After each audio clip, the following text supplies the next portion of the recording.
Je ne vais pas vous cacher, quand on a lancé un peu tout ça, on avait quand même un petit peu d'appréhension, parce que quand on change les manières de faire, quand on innove, quand on essaye de découvrir des innovations démocratiques, de la participation, eh ben forcément, on n'est pas à l'abri d'un petit bug ici ou là, ça grince un peu, il y a des gens qui sont surpris, étonnés, pas forcément toujours complètement, pleinement enthousiastes au début, et puis finalement, eh bien, ça marche. Et comme ça marche, on est évidemment très très très heureux. Très heureux d'abord de voir qu'on a eu une très très belle participation, et vous me permettrez de commencer par évidemment quelques remerciements. D'abord à l'ensemble de nos oratrices et orateurs et des personnes qui nous ont permis de les traduire pour les malentendants, et en particulier, voilà, à Delphine et Valérie qui ont fait un boulot formidable aujourd'hui, mais qui ont surtout fait un boulot formidable depuis des mois et des mois pour accompagner l'ensemble du processus. Je vous demande vraiment aussi des applaudissements très très chaleureux pour les équipes du parti, parce que pour qu'on puisse être tous présents le 5 septembre, eh bien ils ont dû travailler pendant que la plupart d'entre nous étions en vacances.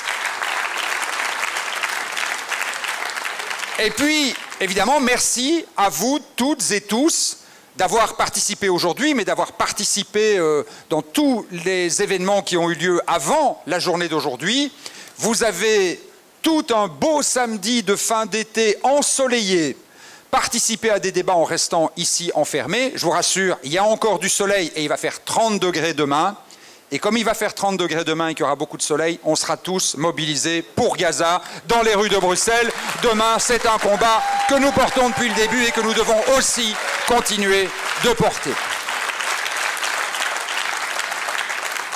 Alors, je ne vais pas vous répéter tout ce que Delphine et Valérie vous ont parfaitement rappelé tout à l'heure, mais c'est vraiment un moment charnière de notre processus de refondation. Vous vous souvenez, on a lancé les ateliers sans tabou au mois de mars. Il y a eu ensuite toute une série de rencontres organisées par des élus, des parlementaires, les fédérations, les sections locales. Au total, c'est plus de 140 réunions, événements qui se sont tenus, plus de 4000 participants qui ont été particulièrement imaginatifs et créatifs, parce qu'on a reçu pas moins de 16 000 propositions argumentées. Je vous assure que rien que les lire et en faire la synthèse, ça a été un sacré travail, mais ça montre qu'il y avait vraiment une attente pour ça. Et moi, il y a 3 choses qui m'ont frappé dans cette première phase de la refondation. C'est apparu très vite dans les débats sans tabou. Moi, j'avais choisi le 22 mars d'aller à Viroinval, parce que d'abord, j'adore Viroinval, et j'adore les régions rurales, et je rassure nos amis, je vais en reparler tout à l'heure, des régions rurales, on ne va pas oublier tous les thèmes de la ruralité, mais aussi parce que j'avais envie d'aller voir un peu ce que ça donne le socialisme et le militantisme et le dialogue avec les citoyens en dehors des grandes villes, puisque je suis un homme de grande ville, et j'avais envie d'aller voir un peu ailleurs. Et il y avait 150 personnes réunies autour de 6 tables, qui pendant 3 heures ont parlé de manière extrêmement sérieuse, de manière extrêmement respectueuse, et qui ont fait sortir toute une série de sujets dès cette première rencontre. Et ce qui est apparu déjà ce jour-là, et qui s'est confirmé tout au long, c'est 3 choses. La première, c'est que les militants, les sympathisants, les citoyens qui ne sont ni militants ni sympathisants, mais qui ont envie de travailler avec nous, qui ont envie que le Parti socialiste se renforce et redevienne la grande force politique en Wallonie et à Bruxelles, ce qu'ils nous demandent, ce n'est pas de cesser d'être nous-mêmes, ce n'est pas de changer, de devenir autre chose. Ce qu'ils nous demandent, et on l'a encore senti très clairement aujourd'hui, c'est que nous soyons pleinement nous-mêmes, c'est que nous soyons pleinement au cœur de nos valeurs, dans la continuité de notre histoire et dans la continuité de nos combats. Et de ce point de vue, le vote qui a eu lieu tout à l'heure est évidemment parfaitement illustratif aussi de cette volonté de se réaffirmer dans nos valeurs fondatrices, de faire une cure de jouvence, de faire ce qu'on fait à chaque renaissance. Qu'est-ce que c'est une renaissance? Ça le dit bien, c'est pas tout d'un coup tout bouleverser et faire autre chose, c'est retourner aux sources, c'est retourner aux origines pour retrouver la force et l'énergie de penser un projet qui soit adapté aux conditions présentes. Le deuxième message qui est venu très vite, c'est qu'il y avait une très très forte envie des militants, et là aussi des sympathisants, et de beaucoup de gens qui n'avaient jamais participé à une réunion politique. C'était très beau et très émouvant à voir. À nouveau ce soir-là à Viroinval, mais dans d'autres réunions auxquelles j'ai participé, dans le Brabant wallon et ailleurs, j'ai vu des gens qui ont dit « Moi, j'avais jamais participé à une réunion politique de ma vie. » Mais comme je trouve que ça va très mal, et comme vous dites que vous voulez débattre tout entendre et sans tabou, eh bien, je suis venu. Et j'ai trouvé ça formidable. Et beaucoup, d'ailleurs, depuis lors, continuent de nous accompagner. Il y avait beaucoup de visages nouveaux aujourd'hui. Il y avait beaucoup de jeunes, en particulier aujourd'hui. Et ça fait évidemment un immense plaisir. Cette envie de s'impliquer, de participer, de repartir de la base, de repartir du terrain, de repartir de la vie quotidienne de nos concitoyens, c'est aussi une marque de fabrique de ce processus de refondation. Et ça le restera jusqu'à la fin. Et puis le troisième message qui est apparu très clairement dès le début, c'est de nous dire, vous êtes formidables les socialistes, vous êtes de très bons gestionnaires à l'échelle locale, dans les régions, au fédéral, enfin un peu partout. Vous êtes capables de parler de tous les sujets. Vous êtes sur le travail, la sécurité sociale, les services publics, mais aussi l'enseignement, le climat, les droits, etc., etc. Vous êtes sur tous les sujets, mais parfois, vous êtes tellement sur tous les sujets qu'on ne voit plus très bien quel est le cœur, la colonne vertébrale de votre projet. Et c'est pour ça qu'on a pris le parti, on a fait le choix de vous soumettre, à vous, militantes et militants, le choix des priorités, de se dire qu'on ne pouvait pas tout traiter. Si on voulait tout traiter, eh bien, on risquait à nouveau de ne pas pouvoir clairement réaffirmer ce qu'est notre identité. Et vous avez choisi ces 5 thèmes qui, très clairement, vont remettre, et tant mieux, des valeurs qui sont nos valeurs fondamentales au cœur du projet du Parti socialiste.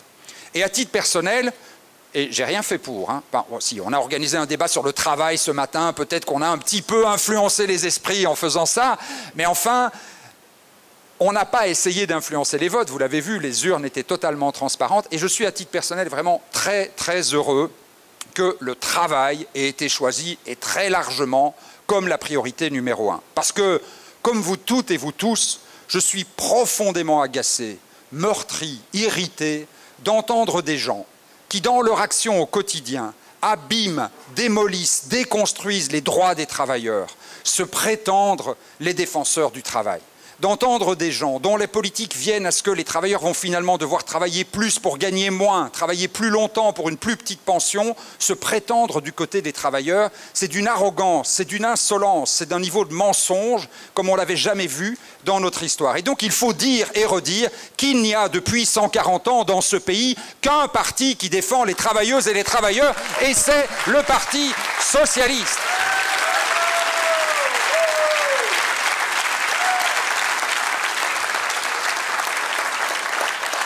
Alors maintenant, évidemment, tout reste à faire à partir de ces 5 sujets. Vous savez, nous allons organiser des panels délibératifs de 2 jours, donc on pourra vraiment aller au fond des choses, parce que là, en 40 minutes, vous avez pu un peu débroussailler les sujets, reformuler les questions, mais si on veut avoir un projet fort, avoir un projet innovant, faire la différence, eh bien, il faut qu'on aille vraiment en profondeur dans le cœur des sujets et qu'en les creusant en profondeur, en délibérant selon des méthodes qu'on n'a pas toujours utilisées dans le passé, on puisse se dire qu'on est le parti des travailleurs et on a des propositions qui sont en adéquation parfaite avec ce que les travailleuses et travailleurs ressentent dans leur vie quotidienne. Cette attente de reconnaissance a été très bien dit par Dominique Méda et par nos témoins ce matin, et je les remercie encore. Cette attente de respect, cette attente d'avoir un travail qui ait du sens et qui donne du sens à leur existence, ce sentiment dans son travail d'avoir une utilité pour la collectivité, tout cela, on doit le remettre au cœur de notre projet. Alors vous savez qu'on va aussi, parallèlement à ces panels, travailler sur plein d'autres choses. On va travailler notamment sur nous-mêmes. Qu'est-ce que c'est le militantisme? Qu'est-ce que c'est l'engagement au XXIe siècle? Est-ce que les structures de notre parti, qui datent parfois de 1885, j'ai relu pas mal d'histoires du Parti socialiste cet été pour m'inspirer, et j'ai retrouvé alors vraiment des débats passionnants. Un jour, je vous raconterai, si vous voulez, sur les grands congrès statutaires de 1885, de 1920, de 1947, etc., etc. Ça montre que, eh bien, les socialistes, tout au long de leur existence, ils se sont interrogés sur eux-mêmes et ils se sont dit, est-ce que notre manière de faire de la politique est la bonne? Est-ce que la manière d'organiser notre militantisme au quotidien est toujours adapté? Eh bien ça, on doit le refaire. Et on doit le refaire parce que le monde a beaucoup changé, parce qu'il y a les réseaux sociaux, parce que la société est très clivée, parce qu'il y a cette grande vague d'extrême droite, parce qu'il y a une attente de participation et un sentiment souvent que les procédures traditionnel de la vie démocratique, voter une fois tous les 5 ans, ce n'est pas suffisant.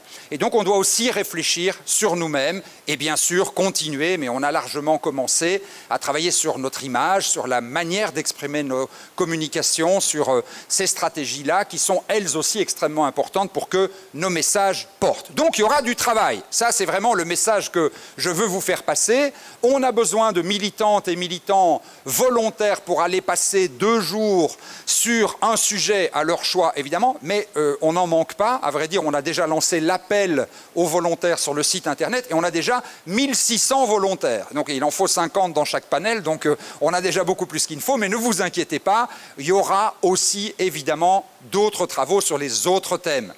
J'ai bien vu la tête de quelques-uns des jeunes qui nous ont rejoints depuis quelque temps et leur déception de voir que le thème de la jeunesse n'était pas retenu. En plus, c'était le 6e, il était juste en dessous des 5, mais choisir, c'est renoncer. Mais ne vous inquiétez pas, évidemment, on va parler de la jeunesse. La jeunesse, elle est dans tous les thèmes, elle est dans la question du travail, elle est dans la question du pouvoir d'achat, elle est au cœur des services publics et de l'enseignement, elle est mobilisée pour le climat. Et donc, bien sûr, on parlera de la jeunesse. J'aime beaucoup cette phrase de François Mitterrand qui disait « La jeunesse n'a pas toujours raison, mais celui qui ne l'écoute pas a toujours tort. » Et donc, ne soyez pas inquiets, chers jeunes militants, bien sûr, nous allons vous écouter. Vous êtes déjà organisés et vous allez pouvoir continuer à travailler. Alors, tout ce travail qu'on doit faire, il est d'autant plus important qu'on est dans un moment particulier, on est dans un moment d'opposition. Ce n'est pas la première fois que ça nous arrive dans notre histoire. Et là aussi, c'est intéressant de relire toute notre histoire parce qu'en réalité, entre 1988 et 2014, on a été au pouvoir sans discontinuer pendant 26 ans. Il y a 3 ou 4 partis de gauche en Europe qui ont réussi cet exploit. Mais en dehors de cette période-là, notre première participation, c'est en 1918, au lendemain de la guerre. Entre 1918 et aujourd'hui, pendant tout le reste du temps, on a été la moitié du temps en responsabilité, mais on a été la moitié du temps dans l'opposition. Et quand on relit l'histoire, on voit que les militantes et les militants de l'époque ne vivaient pas l'opposition comme une résignation, comme une catastrophe, comme un désastre. Au contraire, ils se disaient « c'est la vie ». C'est l'alternance et c'est l'occasion à chaque fois de se régénérer. C'est Louis de Brocaire, le premier, qui a dit « il y a le temps de la majorité et il est fait pour réaliser les réformes, mais nous avons aussi besoin de ce temps de l'opposition qui doit nous permettre de penser les réformes. » Toutes celles et tous ceux qui ont exercé des responsabilités ici, et j'en vois beaucoup dans la salle, savent que quand on est ministre, quand on est dans un gouvernement, que quand on est bourgmestre, enfin quand on est responsable, on est pris au quotidien, du matin au soir, par les urgences du moment, par toutes les attentes immédiates auxquelles il faut répondre, et que ce n'est pas facile, il faut bien le reconnaître, dans le même temps de se refonder, de repenser son message, de repenser son organisation. Eh bien, nous sommes dans l'opposition, c'est peut-être pas le choix qu'on aurait fait, on aurait évidemment préféré gagner les élections, les gagner largement, et pouvoir continuer à transformer la société au profit des travailleuses et travailleurs, mais faisons contre mauvaise fortune bon cœur, disons-nous que oui, c'est une chance de réussir ce travail de refondation qu'on a entamé, de réussir à refonder notre projet, refonder notre organisation et revenir très bientôt plus grand et plus fort.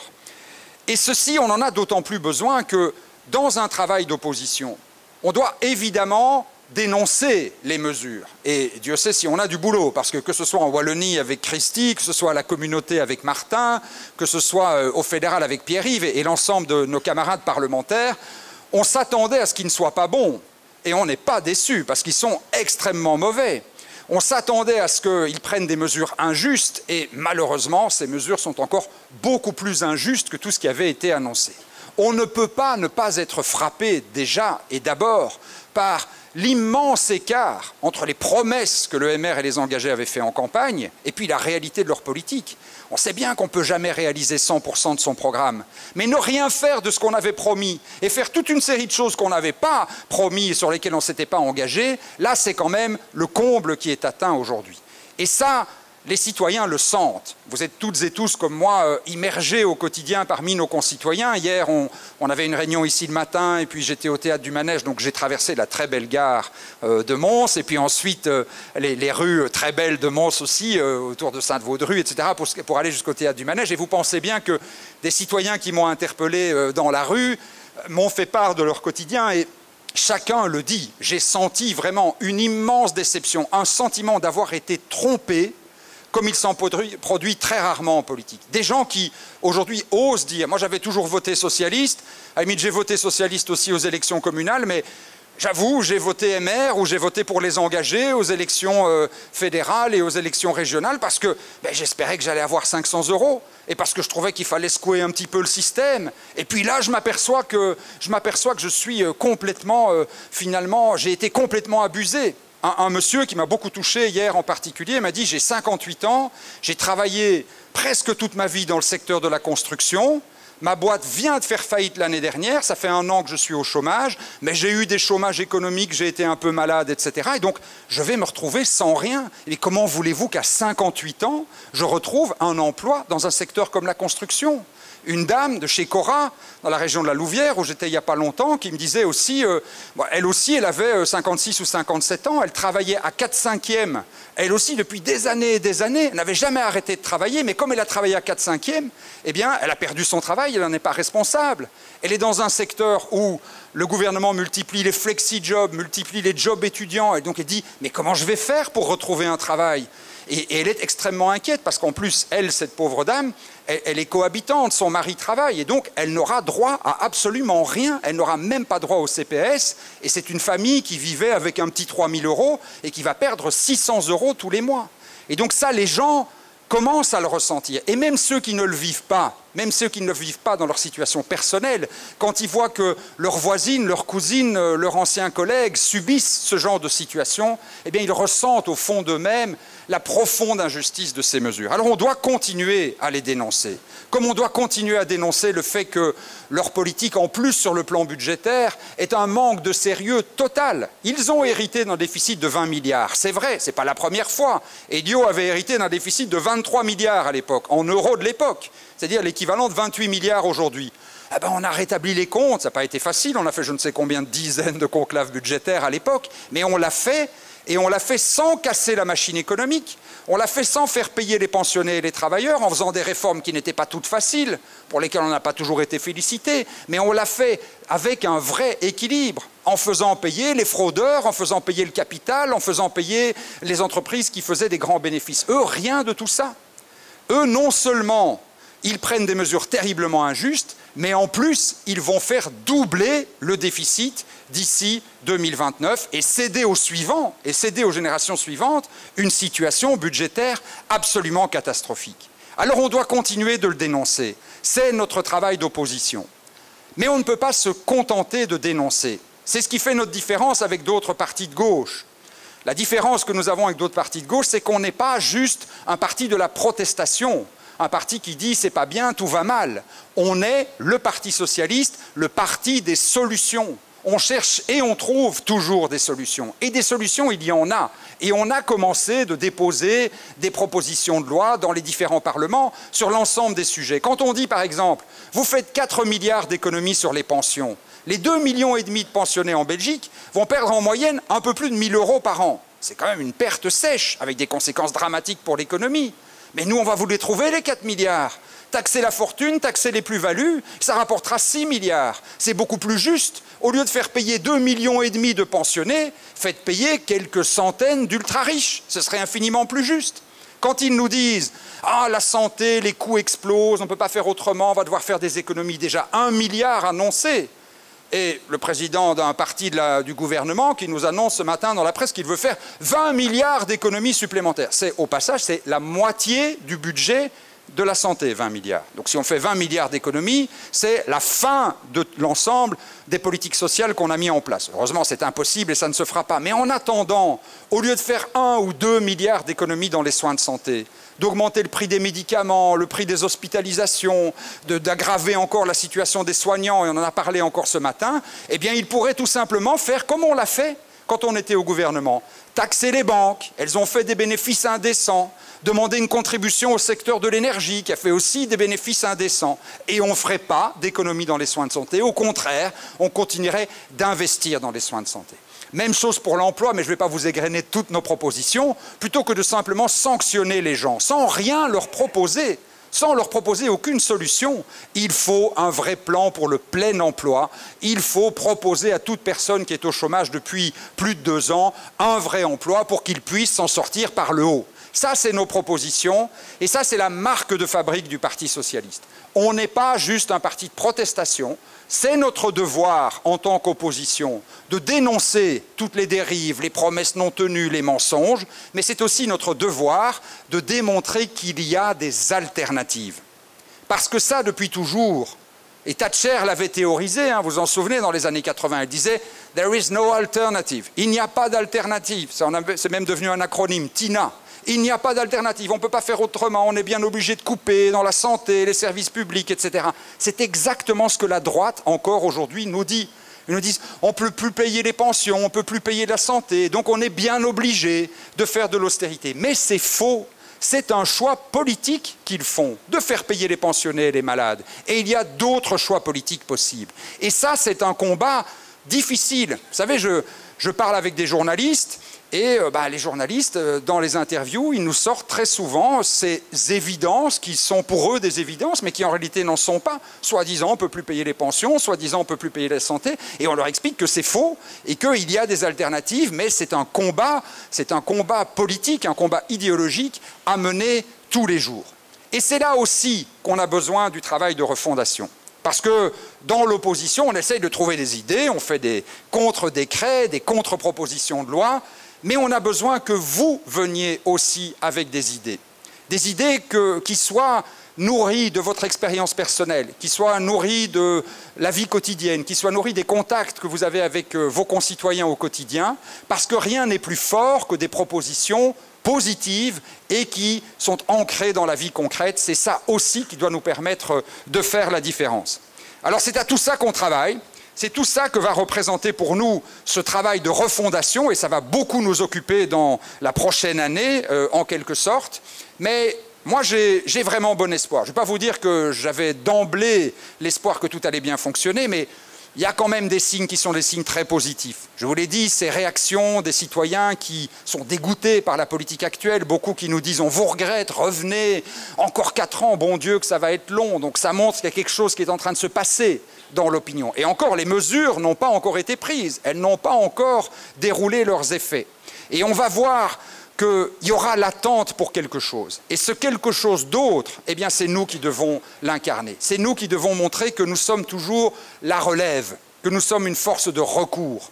Quand on relit notre histoire, et je vous dis, je l'ai fait pas mal cet été, le parti a célébré son 50e, son 75e, son 100e, son 125e anniversaire, et à chaque fois on a écrit un livre sur l'histoire du parti. Donc je les ai tous relus dans l'ordre, c'est intéressant parce que ça montre que selon le moment, on a parfois une vision un peu différente de son passé, mais c'est vraiment très intéressant. Et il y a 2 choses qui n'ont jamais varié dans les combats qu'ont menés les socialistes.